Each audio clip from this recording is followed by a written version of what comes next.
Hey, Chris Mueller with Prosperity Collabs. Here's your Monday morning motivation. So the other day I was listening to a podcast about raising adolescents because I'm in the thick of it. I have a 12-year-old boy, and that is an exciting time. And the guest was discussing how people tend to think that adolescents make decisions and they don't think about them. And we tend to think that they just do things, right? And the problem is that's not true. They're making decisions that make sense to them.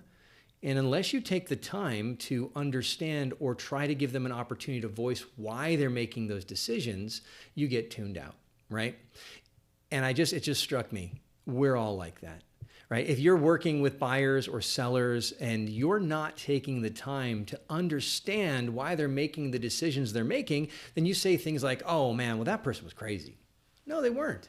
They were in a very specific situation and they're making the decision that makes the most sense to them.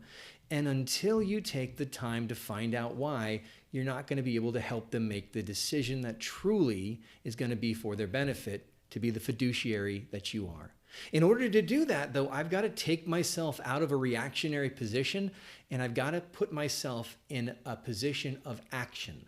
And this is my dichotomy here. If I'm reacting, then you say something to me or make a decision and I go, well, da, da, da, da, and that your action dictates my action. But if I'm taking actions, I'm going to allow what happened, your choice, your decision, outside stimulus, whatever it is, and I'm not going to react because it's your decision as a client. I'm going to stop, I'm going to think, I'm going to reflect, and then I'm going to advise you on the best possible action, right?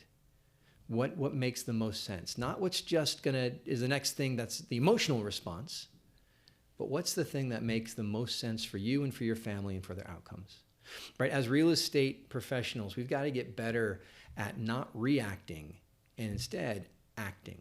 And in order to do that, we have to slow down to try to understand the why. The why did you make that decision? Why does that make sense for you? How is this a rational choice? Because the more we do that, the better we'll serve. And the better we're served, well, the better everything becomes. Well, hey, it's been Chris with the Prosperity Collabs. I'll catch you guys next time.